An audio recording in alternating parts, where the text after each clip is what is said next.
Let's take a second and break down the signing of quarterback Tim Boyle. Let's Talk Lions. Welcome back to an all-new episode of Let's Talk Lions. Thank you for being a part of this community. Thank you for liking this video, for commenting, and really subscribing for all of your Detroit Lions news. So a move made during the Free Willy agency frenzy of last week was the signing of quarterback Tim Boyle. A little bit about Boyle: he was actually an undrafted free agent signed by the Packers back in 2018. He didn't see action in the NFL until 2019, and he was again on the roster in 2020 for the Packers. However, the drafting of Jordan Love was the writing on the wall at Belshazzar's feast, saying, "Farewell, Tim.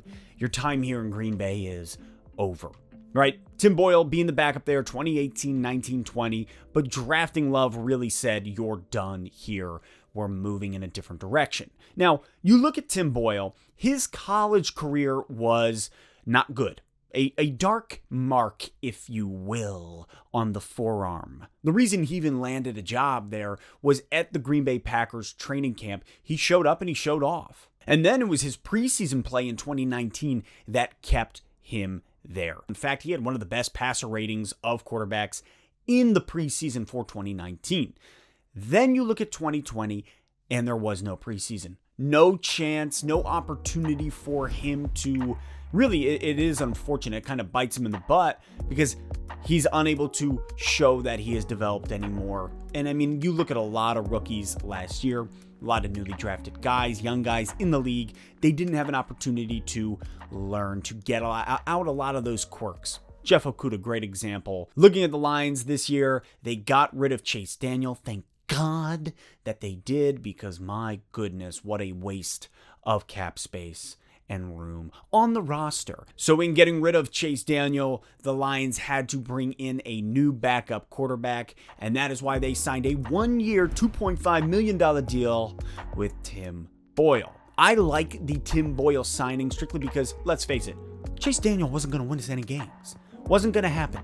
I mean, we put him in there and he threw more picks than TDs last year alone. And so, number one, Chase Daniel wasn't winning us anything. Number two, Daniel costed us more than an arm and a leg.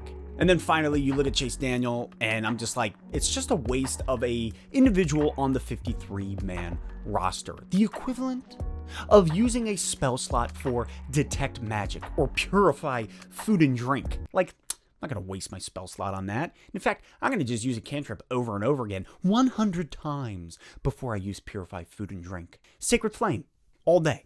All day. You know how many people I have just given the business to with Sacred Flame? It's been a few. But I digress. I'm actually really excited that we brought him in. I mean, it's a low costing deal. It's 1 year, 2.5 mil to be the backup. And I really do look at him and I see he has a lot of talent. You might look at his college days and say, does he really though? You know, you look at his performance at UConn and the struggle, and all in all, when I look at Boyle, not having a preseason last year really hurt him like it hurt a lot of rookies and young players. And so I do look forward to seeing what he is able to do. He has excellent arm strength. I think he's very talented, and he has learned under Aaron Rodgers for the past 3 years. Now you take all that and you develop him under Mark Brunell.